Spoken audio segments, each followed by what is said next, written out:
Yo, what's up, man? It's your boy Bazaar, and I want to give a shout out to my man Mikey T, the movie star, Detroit. We in his, you know what I'm saying? You know what I'm saying? Let's talk about D12's first album. After Eminem released the Marshall Mathers LP in May of 2000, Devil's Night released in June of 2001. Can you tell me about getting a record deal with Interscope to do an album? Oh, it was dope. Um, well, first I was the first rapper signed to Shady Records. Um, I was signed here first solo, so it was supposed to be with Atlantic at first, but Interscope ended up coming in and matching it. So Interscope was dope, man. I knew they had a powerhouse. I knew they had Dr. Dre. I knew they had Timberland. I knew they had Kanye. So man, it was surreal, man, to be on that big label. And I knew the Interscope cared about their artists. I knew Jimmy Iovine was hands on, and I knew it was go time. So can you tell me about recording the project? Is it something that you already had done, or had you started recording it once you signed to Interscope? Nope. We once we signed Interscope, we started working on the album. Yep.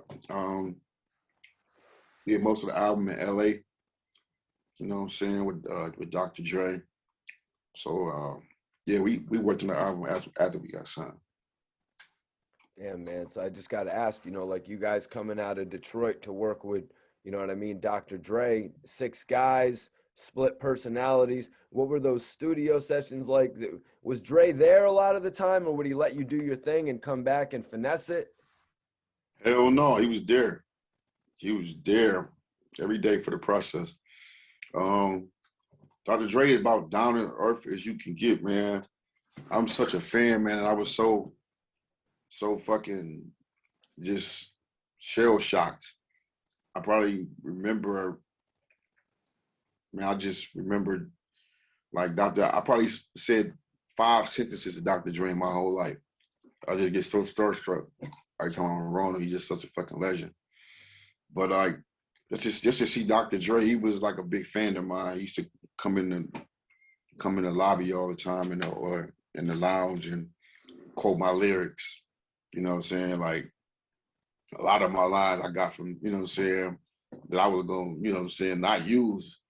Dre was a big fan of it. So um man, working with him was just surreal, man. Like it's dope, man. But it was a dope environment, man. I would encourage anybody to do their first album in Cali, man. The weed is good. You got the environment, man, and you can just work. Yeah, I asked you that, man, because from what I remember seeing back in the days, you guys got a little bit crazier than just weed. You know what I mean? And sometimes when you get on them type of things, mushrooms or tabs, dudes could be rolling around on the floor. I mean, around Dr. Dre though, or were you guys Yeah. keeping subdued? No. We wouldn't do that down around Dr. Dre. The drugs didn't start coming involved to the tours, but in the studio, shit. The weed so good in California, you don't even need no other drugs. I haven't been, man. I have not been You yet. ain't been to California, man? Come Nah. on, man. I'm gonna go when the time is right. You know what I mean? But so I guess I gotta ask you, since you mentioned it, Eminem signing you to Shady. How did you become the first guy signed to Shady? Um, I had an album out called Attack of the Weirdos.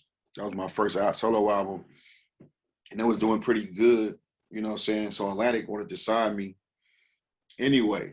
So we was going to Atlantic, but as far as me being the first artist signed to Shady, Marshall, he pulled me to the side in Vegas, and he told me, it's like, yo, I'm starting my new label, Shady Records. You know, I want you to be the first artist, and and that was it. You know what I'm saying? And I ended up signing. The Proof was supposed to sign Aftermath. You know what I'm saying, back then, but some didn't work out with that. But yeah, I signed first, and then after that, we, you know what I'm saying, after Proof didn't go to Aftermath, we just decided like it would be best to like put the whole clique out first, then come back to our solo projects and shit. So then that's why we end up doing D12 record before mine. So once you signed the deal, did you leave Detroit? Did you go move to California, Miami, or anything like that? Did you pick up? Oh shit. Hell no. Yeah.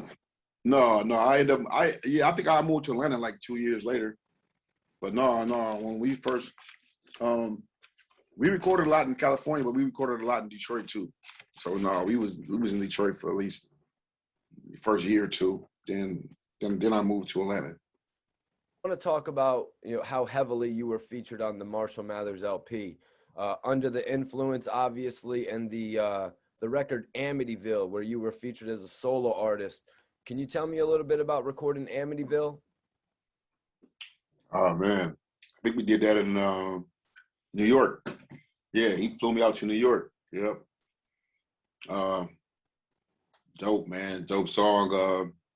Time I heard the song, it had already had Marshall on it in the hook. You know what I'm saying? And I'm just listening to the song, like, damn. You know what I'm saying?